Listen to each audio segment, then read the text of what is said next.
গন্ধ বিচার সুকুমার রায়। সিংহাসনে বসলো রাজা, বাজলো কাঁসর ঘণ্টা, ছটপটিয়ে উঠল কেঁপে মন্ত্রী বুড়োর মনটা। বললে রাজা, মন্ত্রী তোমার জামায় কেন গন্ধ? মন্ত্রী বলে, এসেন্স দিচ্ছি, গন্ধ তো নয় মন্দ। রাজা বলেন, মন্দ ভালো দেখুক শুকে বদ্যি। বদ্যি বলে, আমার নাকি বেজায় হলো সর্দি। রাজা হাঁকেন, বোলাও তবে রামনারায়ণ পাত্র।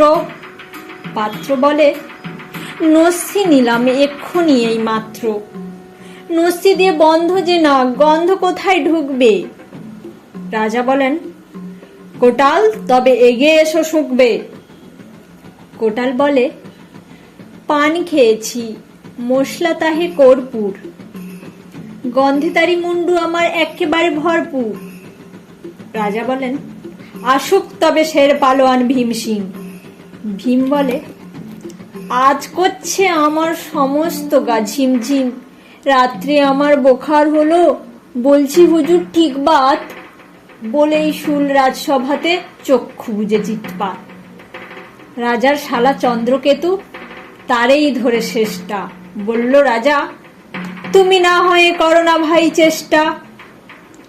চন্দ্র বলেন, মারতে চাও তো ডাকাও না কো জল্লাদ, গন্ধ শুকে মরতে হবে এ আমার কি আহ্লাদ।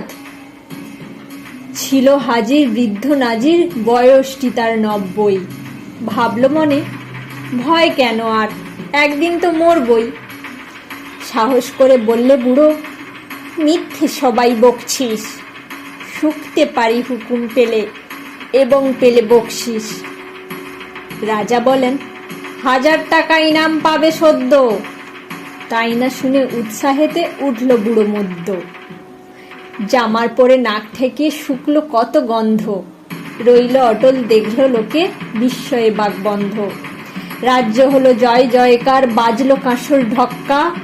বাপরে কি তেজ বুড়োর হাড়ে, পায় না সে যে অক্কা।